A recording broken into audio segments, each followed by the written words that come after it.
മലബാർ കേന്ദ്രീകരിച്ച് വർഷങ്ങളായി പ്രവർത്തിക്കുന്ന കോൺഗ്രസിന്റെ ഊർജ്ജസ്വലയായ വനിതാ നേതാവാണ് ക്ഷമ മുഹമ്മദ്. ഏത് കാലഘട്ടത്തിലും പ്രസ്ഥാനത്തിന്റെ ഭാഗമായി ഏൽപ്പിക്കപ്പെടുന്ന ഏത് ചുമതലയും ഏറ്റെടുക്കുവാൻ സദാ സജ്ജമാണ് ക്ഷമ മുഹമ്മദ്. കോൺഗ്രസിന്റെ സ്ഥാനാർത്ഥി പട്ടികയിൽ സ്ത്രീകൾക്കും ന്യൂനപക്ഷങ്ങൾക്കും പ്രാതിനിധ്യം കുറവാണെന്നും സ്ഥാനാർത്ഥി നിർണയത്തിൽ വനിതകൾക്കും ന്യൂനപക്ഷങ്ങൾക്കും മതിയായ പരിഗണന ലഭിച്ചില്ലെന്നും കഴിഞ്ഞ ലോക്സഭാ കാലത്ത് അവർ പരാതിയുമായി രംഗത്തെത്തിയിരുന്നു. കോൺഗ്രസിൽ കഴിവുള്ള സ്ത്രീകൾ ഒരുപാടുണ്ട്. അവരെ മുൻനിരയിലേക്ക് കൊണ്ടുവരണം.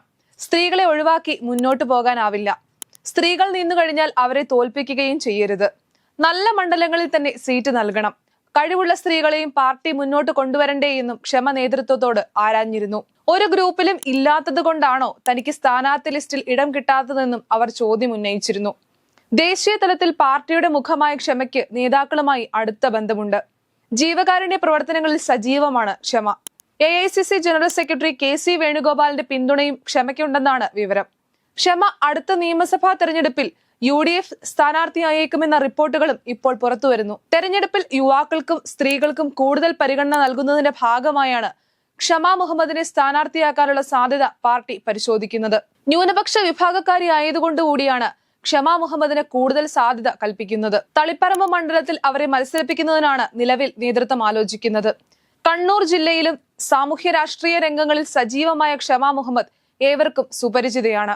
കഴിഞ്ഞ നിയമസഭാ തെരഞ്ഞെടുപ്പ് കാലത്തും അവരെ മത്സരിപ്പിക്കുന്നതിന് പാർട്ടി ആലോചിച്ചിരുന്നു. പിണറായിക്കെതിരെ മത്സരിക്കാനും താൻ തയ്യാറാണെന്ന് അന്ന് ക്ഷമ വ്യക്തമാക്കിയിരുന്നു. കോൺഗ്രസ് ദേശീയ വക്താവും മാഹി ചെറുകല്ലായി സ്വദേശിനിയുമാണ് ക്ഷമ മുഹമ്മദ്. ദീർഘകാലം കോൺഗ്രസ് വക്താവായിരുന്ന ടോം വടക്കൻ BJPയിൽ ചേർന്നതോടെയാണ് ക്ഷമ മുഹമ്മദ് പാർട്ടിയുടെ മുൻനിരയിലേക്ക് എത്തുന്നത്. പാർട്ടി പറഞ്ഞാൽ ആർക്കെതിരെയും മത്സരിക്കുമെന്നാണ് അന്ന് ക്ഷമ മുഹമ്മദ് പറഞ്ഞത്. പിണറായി വിജയനെതിരെ മത്സരിക്കാനും തയ്യാറാണ്.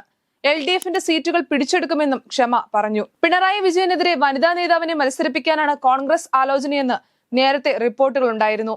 ഇവിടെ AICC നേതൃത്വം ക്ഷമയെയാണ് പരിഗണിക്കുന്നതെന്നും റിപ്പോർട്ടുകൾ പുറത്തുവന്നെങ്കിലും അവസാന നിമിഷമാണ് മറ്റൊരു സ്ഥാനാർത്ഥിയിലേക്ക് പാർട്ടി എത്തിയത്.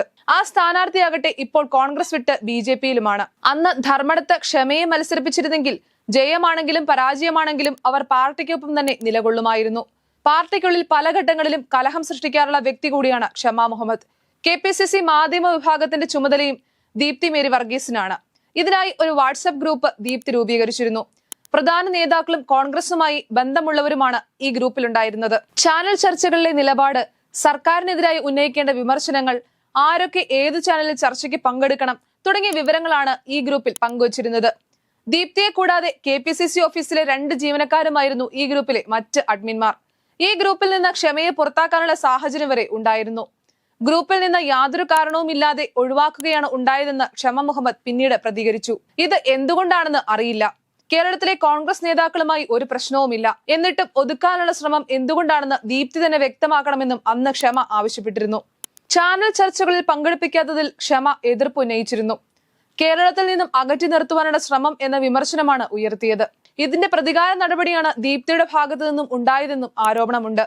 ലോക്സഭാ തെരഞ്ഞെടുപ്പിൽ മത്സരിക്കാനുള്ള താല്പര്യം ക്ഷമ ഉന്നയിച്ചിരുന്നു. എന്നാൽ അതിന് സ്വീകാര്യത ലഭിച്ചില്ല. ആരാണ് ഈ ക്ഷമ എന്ന് KPCC പ്രസിഡന്റ് K സുധാകരന്റെ പ്രതികരണം ഏറെ വിവാദമായിരുന്നു. ഇതിൽ ക്ഷമ അതൃപ്തി പ്രകടിപ്പിക്കുകയും ചെയ്തു.